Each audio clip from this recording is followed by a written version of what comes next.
우리는 예수 안에서 서로의 지난날을 살펴보듬고 현재를 위해서 기도하며 복된 미래를 꿈꾸며 지지하는 공동체입니다. 한 주간도 평안하셨습니까? 재미솔솔 의미 팍팍 성경 공부 요한계시록 33번째 시간. 오늘은 요한계시록 20장 1절에서 10절에 있는 말씀, 사탄에 대한 심판에 대해서 함께 나누겠습니다. 우리는 일곱째 대접 심판이 시행된 이후에 있는 종말에 있을 최후의 심판에 대해서 차례차례 알아보고 있는데요. 17장 1절부터 19장 10절 사이에는 바벨론에 대한 심판, 그리고 19장 11절에서 21절에서는 두 짐승에 대한 심판, 그리고 오늘은 20장 1절에서 10절에 있는 말씀을 중심으로 붉은 용인 사탄에 대한 심판에 대해서 함께 나누겠습니다. 요한계시록 20장 1절에 15절은 붉은 용 곧 뱀, 사탄에 대한 심판 장면입니다. 하나의 백성을 미혹하는 마귀는 불과 유황못에 던져져 그의 하수인 짐승과 거짓 선지자와 함께 세세토록 밤낮 괴로움을 받게 됩니다. 먼저 오늘 본문의 말씀을 함께 읽겠습니다. 또 내가 보매 천사가 무저갱의 열쇠와 큰 쇠사슬을 그의 손에 가지고 하늘로부터 내려와서 용을 잡으니 곧 옛뱀이요 마귀요 사탄이라. 잡아서 천년 동안 결박하여 무저갱에 던져 넣어 잠그고 그 위에 임봉하여 천년이 차도록 다시는 만국을 미혹하지 못하게 하였은데 그 후에는 반드시 잠깐 노일이라. 또 내가 보좌들을 보니 거기에 앉은 자들이 있어 심판하는 권세를 받았더라. 또 내가 보니 예수를 증언함과 하나님의 말씀 때문에 목배임을 당한 자들의 영혼들과 또 짐승과 그의 우상에게 경배하지 아니하고 그들의 이마와 손에 그의 표를 받지 아니한 자들이 살아서 그리스도와 더불어 천년 동안 왕노릇하니 그 나머지 죽은 자들은 그 천년이 차기까지 살지 못하더라. 이는 첫째 부활이라. 이 첫째 부활에 참여하는 자들은 복이 있고 거룩하도다. 둘째 사망이 그들을 다스리는 권세가 없고 도리어 그들이 하나님과 그리스도의 제사장이 되어 천년 동안 그리스도와 더불어 왕노릇하리라. 천년이 참에 사탄이 그 옥에서 누여 나와서 땅의 사방 백성 곧 곡과 마곡을 미혹하고 모아 싸움을 붙이리니 그 수가 바다의 모래 같으리라. 그들이 지면에 널리 퍼져 성도들의 진과 사랑하시는 성을 두르매 하늘에서 불이 내려와 그들을 태워버리고 또 그들을 미혹하는 마귀와 불과 유황못에 던져지니 거기는 그 짐승과 거짓 선지자도 있어 세세토록 밤낮 괴로움을 받으리라. 우리가 읽은 말씀을 세 단어로 요약할 수 있는데요. 무저갱, 왕노릇, 불못이 그것입니다. 먼저 1절 3절에 보면 천년 동안 사탄이 무저갱에 결박됩니다. 하늘에서 천사가 내려와서 무저갱의 열쇠와 큰 쇠사슬을 가지고 용을 잡아 무저갱에 던져 넣습니다. 이 용이 바로 사탄이죠. 옛뱀이라고도 하고 마귀라고도 하는 존재인데 천년 동안 무저갱에 던져집니다. 잠그고 임봉하여서 천년이 차도록 다시는 만국을 미혹하지 못하게 합니다. 그동안에 어떤 일이 일어날까요? 천년 동안 교회가 그리스도와 함께 왕노릇하는 일이 있습니다. 4절에서 6절에 있는 말씀인데요. 그리스도와 함께 왕노릇하는 사람이 누구인가 봤더니 먼저는 예수를 증언함과 하나님의 말씀 때문에 목배임을 당한 자들의 영혼들, 그리고 또 짐승과 그의 우상에게 경배하지 아니하고 그들의 이마와 손에 그의 표를 받지 아니한 자들, 즉 첫째 부활에 참여한 자들을 말합니다. 그런데 천년 후에 사탄이 불못에 잠깐 놓였다가 다시 불못에 던져지는 장면이 7절에 10절에 나옵니다. 천년이 참에 사탄이 옥에서 잠시 놓입니다. 그때 사탄은 땅의 사방 백성 곡과 마곡을 미혹하여 모으고 성들의 진과 하나님의 사랑하는 성, 즉 교회를 둘러 진을 칩니다. 그때 하늘에서 불이 내려와서 곡과 마곡을 태워버리고 마귀는 다시 불과 유황못에 던져지는 것이죠. 악이 지배하는 세상은 너무나 견고하고 무너지지 않을 것처럼 생각될 때가 있습니다. 하지만 그렇지 않습니다. 그 끝은 하나님의 승리로 끝이 납니다. 우리가 예전부터 나눴던 우리의 끝은 우리는 끝에서 출발한다. 결말이 시작보다 앞선다. 우리는 먼저 종착지를 정한 다음 여정을 시작한다. 라고 말한 유진 피터슨의 말을 늘 기억해야 합니다. 우리는 이 하나님의 결과를 아는 상태에서 오늘을 살고 있습니다. 1절에 3절에 보면 천년 동안 사탄이 옥에 갇히잖아요. 근데 이런 장면, 옥에 갇혔다 하는 말을 우리 시대에는 뭔가 교정을 해서 교도를 한다는 의미로 쓰일지 모르지만 그 당시 로마 사회에서의 감옥은 처형을 기다리는 기간, 잠시 머무는 곳, 그것이 바로 옥이었습니다. 세 번역으로 1절에 3절의 말씀을 보면 이렇습니다. 하늘에서 내려온 천사는 그 용 곧 악마요 사탄인 그 옛뱀을 붙잡아 결박하고 아비소스, 우리 성경으로는 무저갱이라고 번역된 헬라어인데요. 아비소스에 던져지고 닫은 다음에 그 위에 봉인을 하여 천년 동안 가둬두고 천년이 끝날 때까지 민족들을 미혹하지 못하게 하였다. 이렇게 말씀합니다. 이 천년 동안 감옥에 갇혀 있는 이 사탄의 활동이 무엇일까? 이것에 대해서 우리는 잘 생각할 필요가 있습니다. 분명히 옥에 갇혔기 때문에 만국을 미혹하지 못하게 되어 있습니다.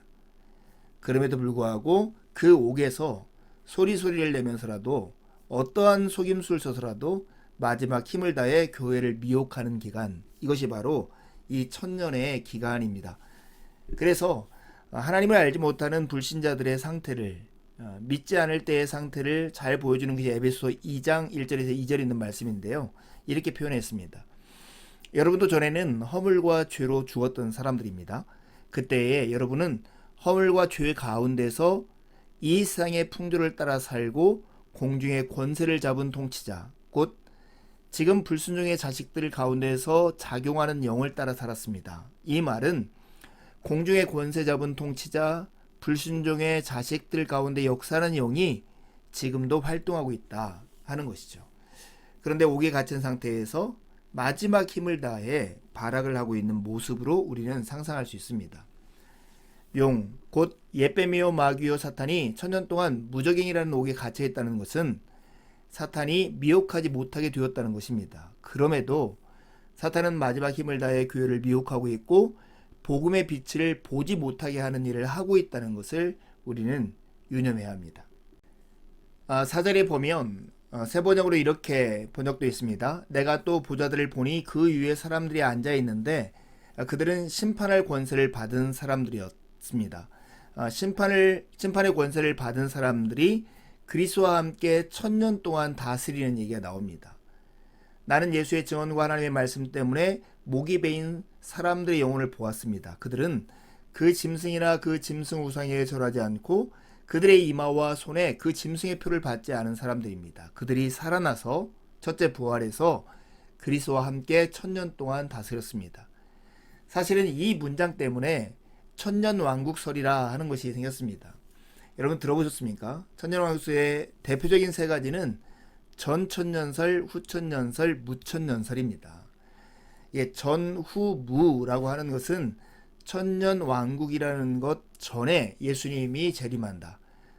천년왕국 후에 예수님이 재림한다.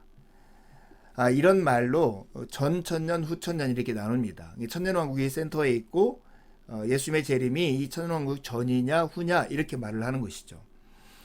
그런데 이게 굉장히 복잡한 것이긴 하지만 이게 백금산 목사님이 정리해 놓은 이 표를 보면 어느 정도 대강 짐작할 수 있다고 생각합니다. 천년왕국의 의미를 전천년주의자들은 문자적으로 이해하고 후천년주의자들은 문자적 상징적으로 이해하고 무천년주의자들은 상징적으로 얘기합니다. 그리고 천년왕국의 특징을 이렇게 얘기하는데 전천년주의자들은 지상에서 그리스도와 성도들이 함께 통치하는 평화와 공의의 황금 시대가 올 거라는 것입니다. 예수님이 재림하신 이후에 천년이 있을 거라는 것이죠. 후천년주의자들은 교회의 세계 복음화 성공으로 세계 인구 대다수가 회심하여 기독교 왕국이 건설될 터인데 그 후에 예수 그리스도가 재림하실 거라고 생각하는 것이죠.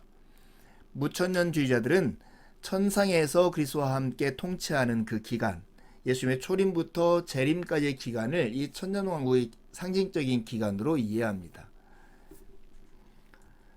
여러분, 그런데 우리가 잘 생각해 볼 필요가 있는데요.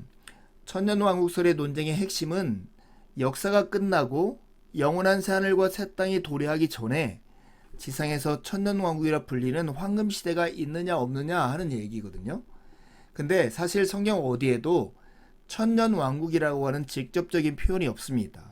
요한계시록 20장에 천년에 관한 이야기가 6번에서 10번 정도 사용된 것이 전부입니다.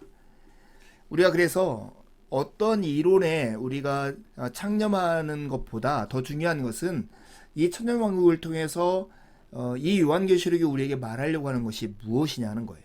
그것은 하나님께서 역사의 종말에 사단을 완전히 제거하신다는 것입니다. 천년왕국은 이것을 서사적으로 표현한 그런 내용이라는 것을 우리는 잊지 말아야 합니다. 이것이 중심입니다. 우리 몸된 교회가 속해 있는 예장합신교단, 특별히 개혁주의 신학을 추구하고 있는 많은 교회들은 무천년설을 일반적으로 따릅니다. 전천년설이나 후천년설이 잘못됐다는 말은 아닙니다. 성경을 해석하는 조금의 차이 때문에 주장이 다르긴 하지만 우리는 무천년설을 중심으로 이 요한계시록 20장을 이해하려고 합니다. 천년은 예수께서 십자가의 죽음에서 부활하여서 승천한 때부터 약속대로 다시 오실 그날까지의 기간을 상징한다고 이해하는 것이죠. 초림 때 사탄이 결박되고 재림 때 사탄이 심판받는 그 사이의 기간을 천년 왕국의 기간으로 이해를 하는 것입니다. 무엇을 근거로 이렇게 이해할까요? 기본적으로는 사도행전 2장 33절에 나와 있는 예수님이 언제 왕으로 즉위하시는가 하는 곳으로부터 출발합니다. 하나님께서는 이 예수를 높이 올리셔서 자기의 오른편에 앉으셨습니다. 왕위에 오르신 것이죠. 그는 아버지로부터 약속하신 성령을 받아서 우리에게 부어주셨습니다.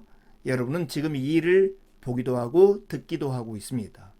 즉 예수님께서 왕이 되어서 다스리시는 천년의 기간, 이것을 예수님의 초림부터 재림까지의 기간으로 우리가 이해하고, 예수님의 초림 때 사탄은 결정적인 패배를 하는 것이죠. 그게 계시록 20장 1절에 3절에 나와 있는 아비소스의 이 사탄이 갇혀있는 천년의 기간을 생각하는 것입니다. 그리고 예수님의 재림의 때에 잠깐 풀렸다가 완전히 불못에 던져지는, 오늘 요한계시록 20장 7절에 10절에 있는 것, 그것이 바로 예수님의 재림 때 이루어질 일이라는 것입니다. 예수님이 재림하시면 모든 사람은 육체적으로 부활하고 심판을 받아 신자는 새하늘과 새 땅에, 불신자는 영원한 불못에 던져지는 것이 이 무천년설 안에서의 성경의 이해입니다. 여러분 창세기 3장 15절도 이런 전체의 배경에 하나의 논거를 제시하는데요. 내가 너로 여자와 원수가 되게 하고 너의 자손을 여자의 자손과 원수가 되게 하겠다. 여자의 자손은 너의 머리를 상하게 하고 너는 여자의 자손의 발꿈치를 상하게 할 것이다. 예수님의 초림 때 십자가의 사건은 사탄의 머리를 상하게 한 사건으로 우리가 이해를 하는 것이죠. 사탄은 예수님의 초림 때 십자가에서 결박되었으며 재림 때 일시적으로 석방되어 교회를 미혹하다 심판받아 영원히 불못에 던져집니다. 예수님의 재림 때 신자와 불신자들은 모두 육체로 부활하여 최후 심판을 받게 되는데요. 신자들은 영원한 새하늘과 새 땅에, 그리고 불신자들은 영원한 불못에 던져지게 되는 것입니다. 좀 복잡하지만 이해가 되십니까? 사탄에 대한 최종 심판이 7절에서 10절에 나옵니다. 이 스토리를 보면 이렇습니다. 첫째는 사탄이 천년왕국의 끝에 잠시 석방됩니다. 둘째는 사탄이 세상 모든 백성, 즉 곡과 마곡을 미혹해서 종말전쟁을 위해서 소집합니다. 셋째, 곡과 마곡이 하나님의 백성을 공격하는 거죠. 넷째, 그러면 하늘에서 불이 내려와 하나님의 백성들의 원수들을 소멸합니다. 그리고 마지막 다섯째로 사탄이 불못에 던져집니다. 핵심은 사탄이 잠시 석방된 다음에 땅의 사방 백성 곧 곡과 마곡을 미혹하여 모아 싸우게 되는데, 싸움의 양상이 어떻게 되냐면 성도들의 진과 사랑하시는 성을 둘러 진을 치는 모습으로 나타났습니다. 여기서 곡과 마곡은 에스겔 38장 39장의 말씀에 근거한 그림 언어인데요. 마곡 땅의 곡이라는 왕이 연합군을 만들어 회복된 이스라엘을 공격하는 장면이 에스겔 38장 39장에 나옵니다. 그때 하나님은 친히 그들을 심판하시죠. 여기서 말하는 곡과 마곡은 즉 땅의 사방 백성 만국을 일컫는 뜻입니다. 즉 사탄은 이 만국을 소집해서 하나님의 백성을 대적하는 것이죠. 여기에서 이 곡과 마곡이 둘러진 친, 그곳이 성도들의 진, 사랑하시는 성이라고 얘기하는데요. 성도들의 진 하면 출애굽 백성들이 성막을 중심으로 이렇게 주둔했던 그 모습이 떠오르지 않습니까? 사랑하시는 성은 바로 예루살렘 성을 얘기하고 신약적인 언어로는 교회를 뜻하는 것입니다. 즉 사탄이 만국을 꼬여서 교회를 공격하는 이 장면이 묘사되어 있습니다. 에스겔 38장 39장의 그림을 통해서 요한계시록은 이처럼 종말 전쟁을 보여줍니다. 잠시 석방된 사탄이 만국을 동원하여서 교회를 대적하지만 하나님은 불을 내려 태우시고 사탄을 불못에 던지십니다. 하나님 나라 원수들의 시도는 반드시 실패합니다. 하나님께서 교회를 전멸하려는 적들을 반드시 불로 심판하시기 때문입니다. 하나님이 이기십니다. 요한계시록에 보면 이 종말전쟁이 세 가지 그림으로 나옵니다. 16장에 보면 우리가 일반적으로 말하는 아마겟돈 전쟁이라고 불리는 전쟁이 나오고요. 그리고 19장에 보면 백마타고 재림하신 예수님과 두 짐승 사이에 전쟁하는 모습으로 나타납니다. 그리고 오늘 본문에는 사단의 곡과 마곡과 마곡에 대한 하나님의 심판으로 나타납니다.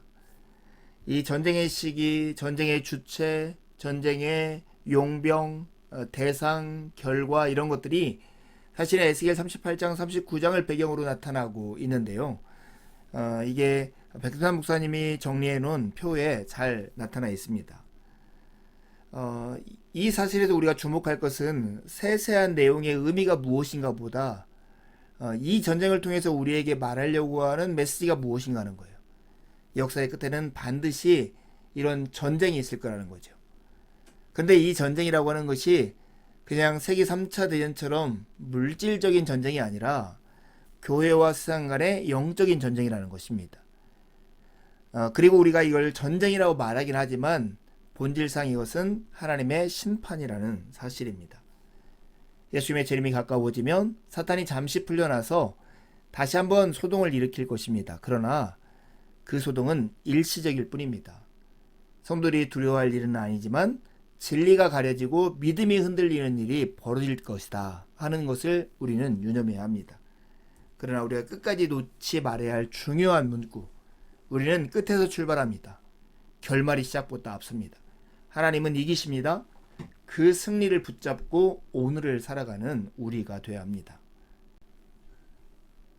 신자의 죽음과 부활 그리고 심판 이런 내용에 대해서 우리가 딱히 정확히 무엇이라고 말할 수는 없지만 일반적으로 우리 몸된 교회가 속해 있는 신학의 체계 안에서 조직신학적으로 우리의 미래를 보면 이와 같습니다. 신자와 불신자는 모두 첫 번째 사망을 합니다. 이건 육체적인 죽음이죠.